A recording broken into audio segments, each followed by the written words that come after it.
Hello दोस्तों, मैं विनय आनंद आपका इन्फो दोस्त आप सबका स्वागत करता हूं। और दोस्तों ये पार्ट 4 वीडियो है और इस वीडियो में आपको लाइब्रेरी साइंस के जो भी क्वेश्चन यूजीसी नेट में 25 सितंबर 2020 को पूछे गए थे उन सारे क्वेश्चंस का मैं क्वेश्चन पेपर का एनालिसिस कर रहा हूं, उसका फुल डिस्कशन कर रहा हूं। ठीक है।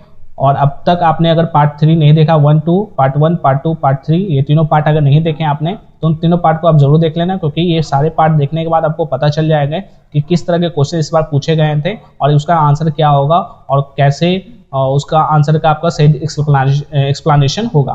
ठीक है। तो उन सारी चीज़ों को देखने के लिए आपको ये पूरे वीडियो को लास्ट तक देखना पड़ेगा, क्योंकि जब तक आप लास्ट तक वीडियो नहीं देखोगे तो आप तब तक आपको वैल्यू नहीं मिल पाएगा, जो भी वैल्यू आपको देना चाहता हूँ वो मिल नहीं पाएगा। फिर बाद में आपको कोई फ्यूचर में प्रॉब्लम होगा यूजीसी नेट एग्जाम को क्रैक करने में। ठीक है। तो ये वीडियो को बिल्कुल लास्ट तक देखना और कोई भी प्रॉब्लम होगा तो मुझे जरूर कमेंट करना, क्योंकि मैं कमेंट का बिल्कुल रिप्लाई करता हूँ। तो चलिए शुरू करते हैं। आज के वीडियो में देखते हैं कौन कौन से क्वेश्चन पूछे गए हैं। तो यहाँ पर जो सबसे पहले क्वेश्चन पूछा गया है,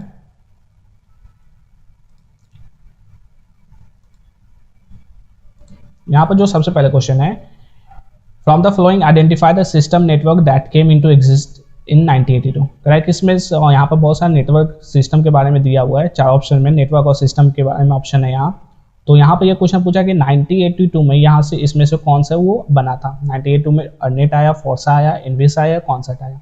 तो ये चारों के बारे में पूछा गया 1982 में आखिर कौन दो हैं जो इसमें से आया है। तो सबसे पहले देखते हैं एजुकेशन रिसर्च नेटवर्क, जो अर्नेट है वो 1986 में आया था।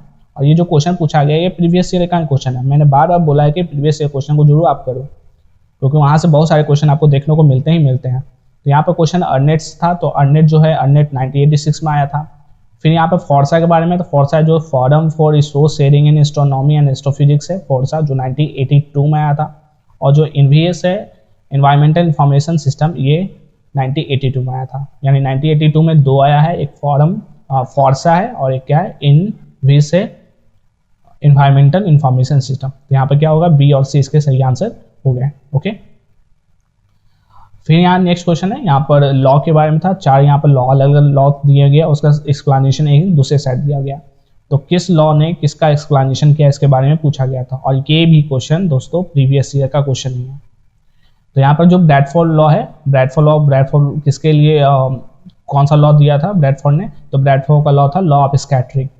ठीक है। ब्रैडफोर्ड का था लॉ ऑफ स्कैटरिंग था।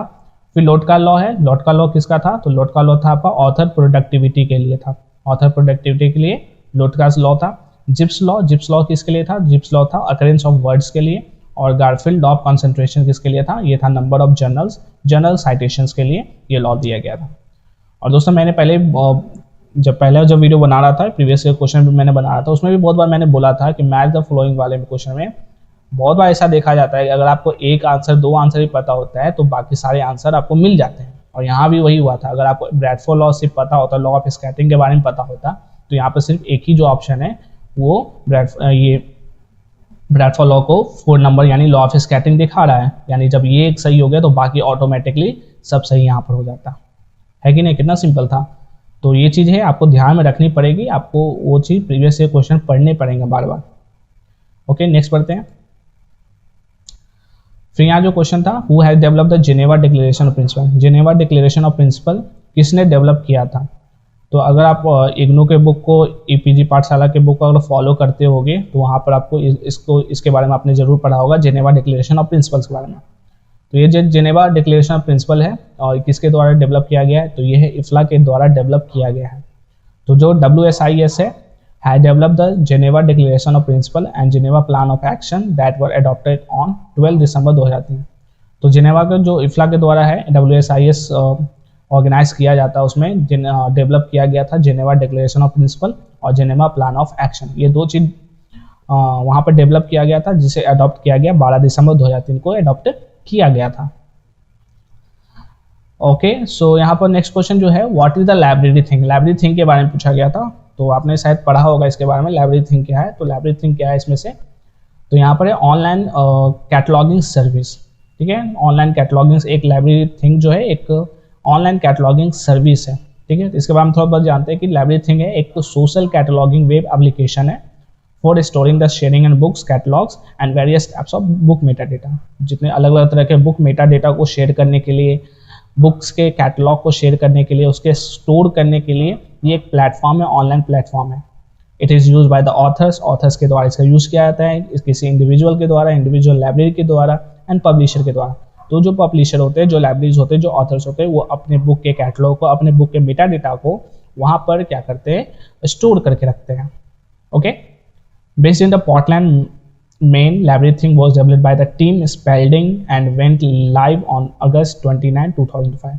ये जो बनाया गया है, ये डेवलप किया गया है किसके द्वारा, तो टीम स्पेल्डिंग के द्वारा इसे डेवलप किया गया है और ये लाइव होना शुरू हो गया था अगस्त 29, 2005, 29 अगस्त 2005 से ये इंटरनेट पर लाइव होना शुरू हो गया था, जिसे डेवलप किया था टीम स्पेल्डिंग ने। और ये बेस है पोर्टलैंड जगह का नाम है, वहाँ पर ये बेस्ड है, यहाँ वहाँ पर इसके निर्माण किया गया था। तो चलिए नेक्स्ट क्वेश्चन आते हैं। फिर ओके, यहाँ नेक्स्ट क्वेश्चन था कि which of the following are the component pillars of knowledge society as reflected in UNESCO building knowledge society. कह रहा है कि जो पूछा है कि जो नॉलेज सोसाइटी का जो पिलर होता है, वो जो पिलर है नॉलेज सोसाइटी का पिलर है जो कि यूनेस्को के द्वारा दिया गया है, तो यूनेस्को के बिल्डिंग नॉलेज सोसाइटी में रिफ्लेक्ट। यहाँ क्वेश्चन पूछ रहा है कि कौन सा यहाँ पर बात है, इसमें से कौन है जो कंपोनेंट है जो नॉलेज सोसाइटी के पिलर के रूप में दर्शाया जाता है। ठीक है, तो यूनेस्को के द्वारा ये दिया गया है। तो यूनेस्को सबसे पहले UNESCO works to create the inclusive knowledge societies and powers local communities by increasing access and preservation and sharing of information and knowledge in all of UNESCO domains. तो यूनेस्को का काम क्या है, तो यूनेस्को के काम क्या है कि वो ये क्या करता है, क्रिएट करता है नॉलेज सोसाइटीज़ को, क्रिएट करता है लोकल एम्पावर को, कम्युनिटी को क्या करता है, बढ़ाता है, इंक्रीज करता है, उसको प्रिजर्व करता है, इन्फॉर्मेशन का शेयरिंग करता है, नॉलेज को शेयर करता है। तो ये सारे काम है यूनेस्को के। अब उन्होंने क्या दिया था, 4 पिलर दिया था नॉलेज सोसाइटी के। 4 पिलर के बारे में उन्होंने बताया था, यूनेस्को ने बताया था। तो वो जो 4 पिलर थे उसमें उन्होंने बताया था फ्रीडम एक्सप्रेशन, फिर बताया universal access to information and knowledge, फिर बोला respect for culture and linguistic diversity, और एक लास्ट बोला क्वालिटी एजुकेशन फॉर ऑल। तो ये जो 4 चीज़ है जो यूनेस्को के द्वारा बताए गए, ये 4 पिलर है नॉलेज सोसाइटी के, 4 पिलर है जो कि यूनेस्को के द्वारा बताया गया है। तो इसमें से पूछा था कि इसमें से कौन है जो नॉलेज सोसाइटी को 4 पिलर्स में आते हैं, जो सोसाइटी को, नॉलेज सोसाइटी को रिफ्लेक्ट करते हैं, बिल्डिंग नॉलेज सोसाइटी कहलाते हैं। तो यहाँ पर क्या हो गया, सबसे पहले तो यहाँ पर फ्रीडम ऑफ एक्सप्रेशन हो गया ए, और नेक्स्ट हो गया क्या, क्वालिटी एजुकेशन फॉर ऑल हो गया। तो ए सी यहाँ पर क्या वैसे ही आंसर हो गया। तो आपको याद रखना है ये 4 जो पिलर है नॉलेज सोसाइटी का, जो 4 पिलर जो कि यूनेस्को के द्वारा दिए गए हैं। ओके, फिर यहाँ नेक्स्ट क्वेश्चन है, ये भी क्वेश्चन प्रीवियस ईयर का ही क्वेश्चन पूछा गया था। इसमें से जो भी इंफॉर्मेशन सिस्टम है वो कब कब उसका डेवलपमेंट हुआ है, तो ये चीज़ आपको याद रहनी चाहिए। तो INIA से, इन्हीं से ये हुआ था 1970 में हुआ था, फिर मेडलार से 1964, इंस्पेक है 1967, और एग्री से 1975, और इनवी से 1982। तो ये 5 चीज़ें हैं यहाँ पर।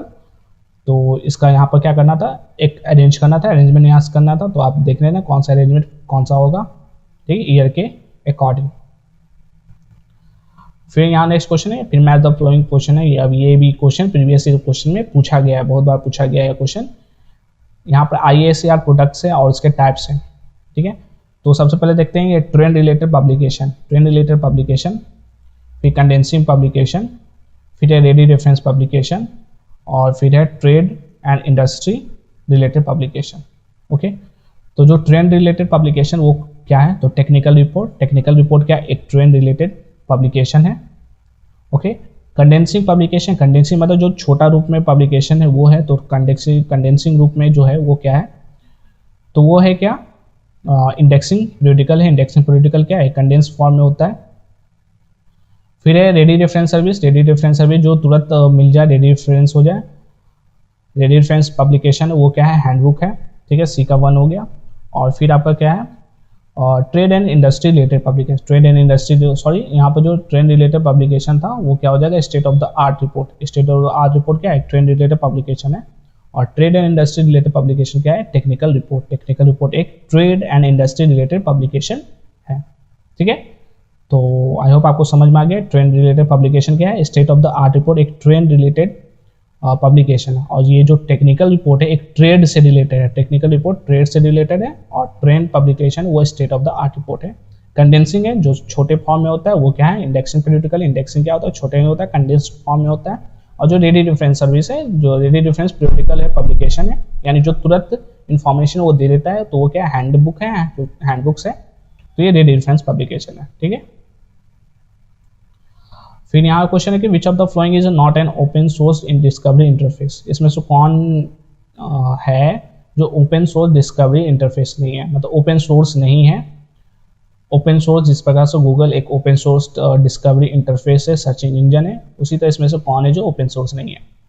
तो सबसे पहले व्यू फाइंड क्या एक open source library search engine है। व्यू फाइंड एक open source library search engine है that allows the users to search and browse the beyond the resources of traditional online public access catalog, developed by Villanova University, version 1.0 was released in July 2010। तो जो view find है, तो view find के बारे में आप लोग जान लो कि व्यू फाइंड क्या है, एक open source library search engine है। और इसको डेवलप किसके द्वारा किया गया, तो विलानोवा यूनिवर्सिटी के द्वारा किया गया, जो कि 2010 में पहली बार से रिलीज किया गया। अगला है ब्लैकलाइट। ब्लैकलाइट एक ओपन सोर्स डिस्कवरी टूल है, developed by the University of Virginia in 2009। Blacklight एक ओपन सोर्स डिस्कवरी टूल है जो कि डेवलप किया गया था यूनिवर्सिटी ऑफ वर्जीनिया इन 2009 के द्वारा किया गया था। नेक्स्ट है एक्सटेंसिव कैटलॉग है, developed by the University of Rochester. River campus libraries is an open source system to provide easy access to all library resources, both digital and non-digital। Okay, तो extensive catalogue है, ये भी क्या है, develop किया गया university of Rochester के द्वारा किया गया, रिवर कैंपस लाइब्रेरी के द्वारा किया गया, जो कि एक ओपन सोर्स सिस्टम है, और ये डिजिटल और नॉन डिजिटल दोनों प्रोवाइड करता है। ठीक है, तो ब्लैकलीट, व्यू फाइंड, एक्सटेंसिव कैटलॉग, ये सब क्या है, एक ओपन सोर्स डिस्कवरी इंटरफेस है, लाइब्रेरी इंटरफेस है, open source library search engine है। इसमें से क्या है जो नहीं है, तो ये ऑर्चिड एक ओपन सोर्स डिस्कवरी इंटरफेस नहीं है। ओके, नेक्स्ट यहाँ क्वेश्चन है what is Marrakesh treaty of विपो। WIPO विपो का जो एक ट्रीटी है, मार्केस ट्रीटी, वो क्या है, तो क्या है, द विपो administrate Marrakesh treaty makes the production and international transfer of specially adapted books for people with blindness और विजुअल इम्पेयरमेंट इश्यू।